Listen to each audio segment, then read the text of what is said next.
Hello, everyone. This is Dia from Canadian College for Higher Studies. Moving on our faculty series, we are going to explore the SAP world even more this time. And joining me right now, Mr. Mirza Baig, a certified professional and one of the SAP trainers at Canadian College for Higher Studies. How are you today, Mr. Baig? I'm good. I'm good, dear. How are you? I'm great. Thank you for asking. Excellent. We discussed about the key features and why having an SAP skill is a plus point to advance your career on the previous Yeah. episode. And let's now Yeah. narrow down a little bit more to SAP S/4HANA. What exactly are the advantages of SAP S/4HANA now? Uh, dear, I would start off with something like you always should invest and look for future changes when it is happening in professional life. You should look for. It's like driving a highway, right?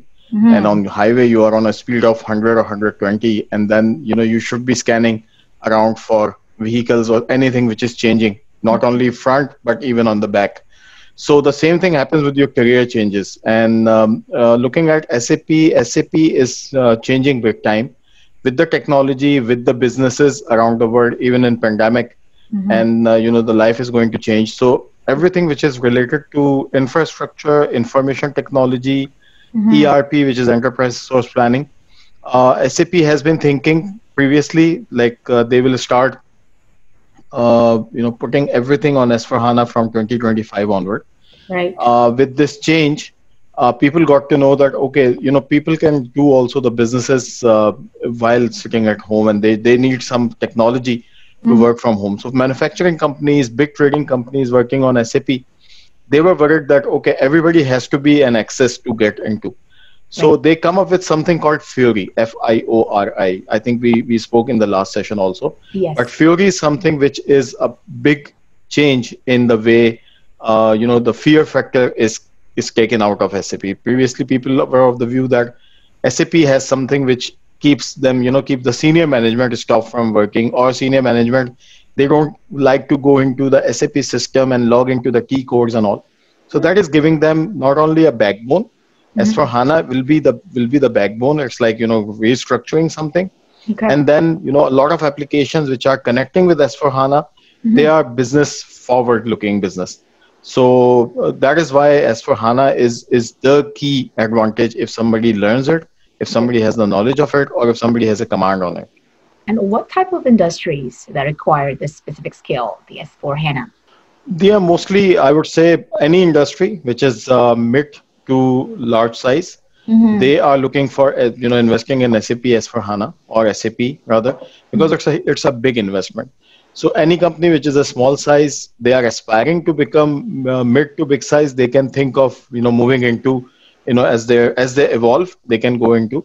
But Mhm. currently, as I see, manufacturing companies, trading companies, any organization who is aspiring to become mid to large size company, they are already implementing SAP.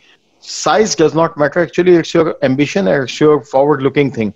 It's your vision. Okay. Because there would be some companies who are very big in size, but they just implement for the heck of it, and Okay. they might not be able to continue with that. So ERP implementation is not that thing. I think the most thing is how do you implement, how do you carry it. So Okay. Got it. And how's the demand for people with this particular skill in so those demand industries? is ever increasing. Yeah. Demand is ever increasing. Mm-hmm. And I would say that not only knowing SAP Yeah. is something. I would go a step further. There is something which is called certification. In every industry, we have certifications. So once you are done with your college, once you know how to do it, the best part is getting this thing, which is called validation through your certification. So once you do the certification, you are validated by that industry like SAP or project management or any Mhm. other industry. Once you are fully prepared, you can go for certification exam. Right. That actually validates your credentials, and you can publish that into, like, with some Credly or LinkedIn or other profile places where you just add the, like, I'm a certified, Right. like, I can claim that I'm a certified supply chain professional, I'm a certified SAP associate. So those things are actually you need to earn, but first of all you need to have a command on that, and anybody can start. from any place. There is no, I think I would even encourage college students to start working on SAP so that they get the experience. With the experience, they get the knowledge, and they can get into. So anybody can do it. There is no restriction on that. Wow, that's really interesting. I like the way you said anybody means that you don't have to have particular background, to be able to master this SAP skills. Is that what you're Yeah. saying? Okay. Having said that, let me rephrase. Having said that, let me Mhm. rephrase it that you need to have little bit of business process knowledge.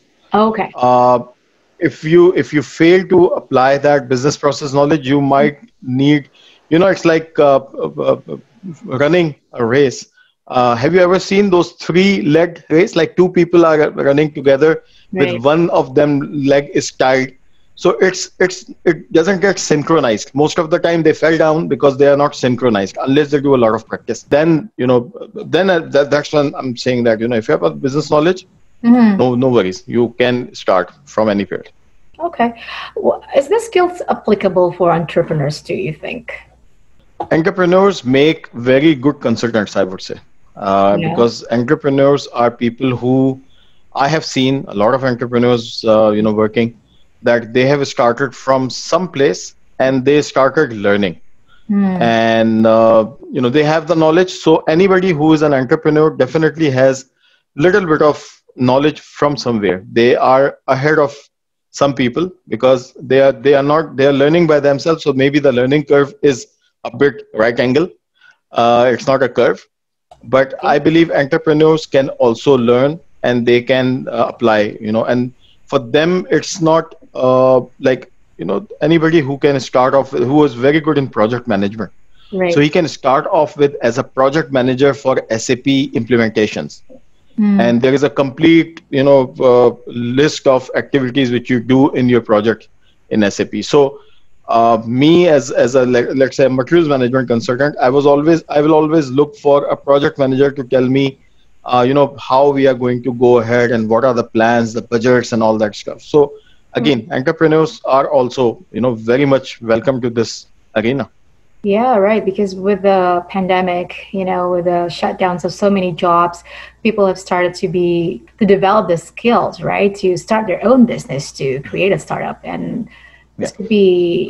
With entrepreneurs, I think one more thing which I just need to add with entrepreneurs is that you can start off training yourself, learning yourself, but at some point in time you may need to get yourself into a project or with a consulting company or something where you can Mhm. start your journey with them, going with the caravan. Uh, Excellent. Great. You mentioned about being a consultant. That's one of the career paths that is very popular in terms of, having this specific skill, this SAP skills. We're going to talk about that further. Being a consultant, what are the tricks to be, a successful one? And again, what skills that you need. But we're going to have to pause it right here because we have to continue in the next episode. So make sure that you hit the subscribe button